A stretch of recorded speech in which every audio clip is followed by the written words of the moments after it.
My name is Omar Figueras, born and raised here in Miami. Um, some people may consider me as a mama's boy, but I think our relationship is a little bit more elevated than just that primordial, binary combination. My mother is my best friend, but aside from that, she is spiritual advisor to me as well, and just my shining light. I had a little too much whiskey. 3 double Macallans, neat. It was Friday, close to midnight. I raced over the JFK Causeway, texting while driving, just over the last bridge, entering Normandy Isle. I careened around a sharp corner, causing my vehicle to veer to the left. I overcompensated by steering to the right, just a little too much. And that's when I hit the side of a parked pickup truck. The seatbelt held, but the airbags didn't deploy. The dashboard went dark, and the steering wheel locked. The horn blared and wouldn't stop like the town crier. People rushed out of their homes asking, "What was that loud crash?" I got out of my car and tried to push it off the street. It wouldn't budge. From the little I knew about cars, I thought the transmission was frozen.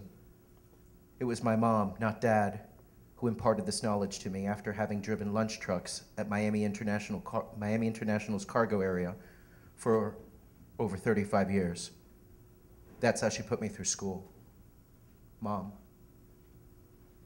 I walked away from the horn to call her because I couldn't hear myself think.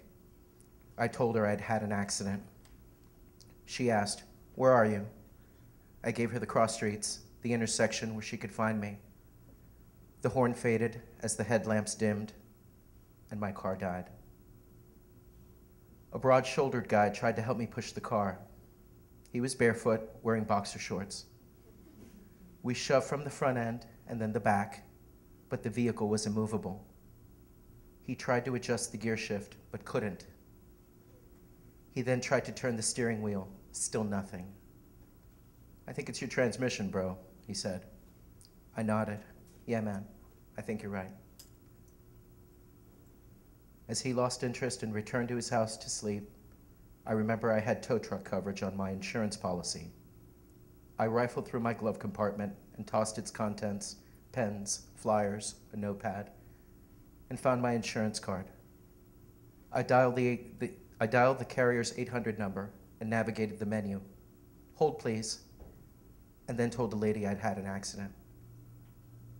In a voice far too nice for that time of night, she asked if anyone was hurt.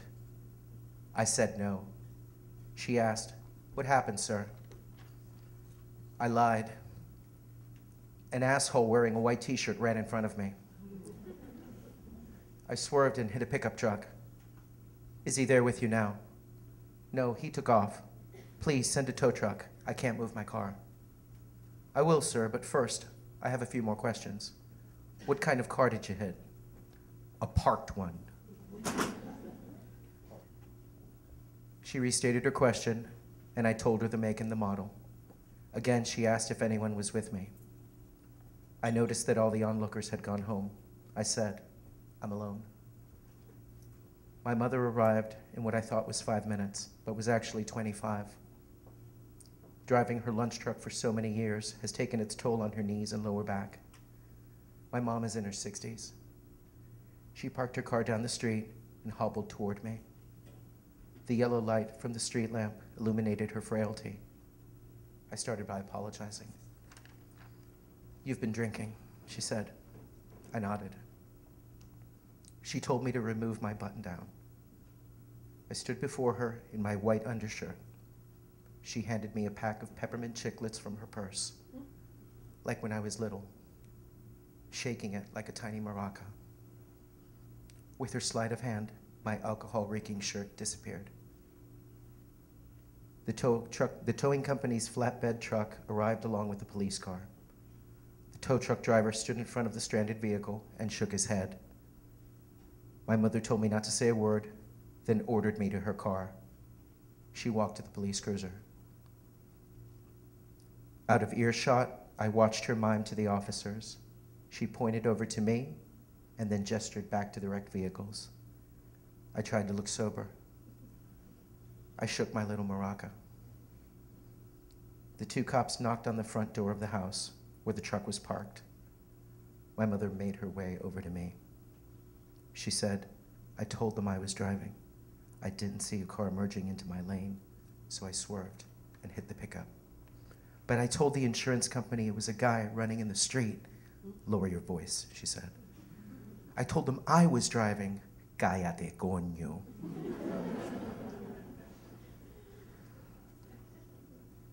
The officers call her back to the wreck. My mother danced her silent hula one more time. One of the cops produced a pad.